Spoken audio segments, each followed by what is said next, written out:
পীরগঞ্জে ২০ টাকায় মিলছে হরেক পদের ভর্তা ও সবজি দিয়ে কালাই রুটি। উত্তরাঞ্চলের ঐতিহ্যবাহী খাবার কালাই রুটির কদর সবসময়ই আলাদা। ঠাকুরগাঁওয়ের পীরগঞ্জ রেললাইন সংলগ্ন খালিক নৃত্যশিল্পীর বাড়ির পাশে এখন জিভে জল আনা কালাই রুটির ঘ্রাণ।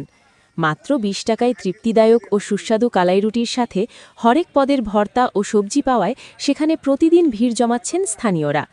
প্রতিদিন মাটির চুলায় তৈরি গরম গরম কালাই রুটির সাথে পরিবেশন করা হয় ঝাল মরিচ পেঁয়াজ ভর্তা, বেগুন ভর্তা ও মুখরোচক সবজি তরকারি।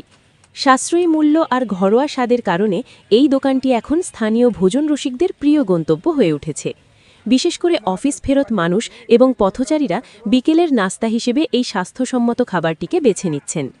দোকান মালিক গুলজার জানান, সাধারণ মানুষের সাধ্যের মধ্যে পুষ্টিকর খাবার পৌঁছে দেওয়াই তার মূল লক্ষ্য। তিনি আরও জানান, প্রতিদিন বিকাল ৪টে থেকে রাত ১০টা পর্যন্ত দোকানটি খোলা থাকে। খালিক নৃত্যশিল্পীর বাড়ির পাশের এই দোকানের পরিষ্কার পরিচ্ছন্নতা এবং মানসম্মত পরিবেশ নজর কেড়েছে সাধারণ মানুষের। স্বল্প লাভে সুস্বাদু খাবার পরিবেশনের এই উদ্যোগ পীরগঞ্জের স্থানীয়দের মাঝে বেশ প্রশংসিত হচ্ছে।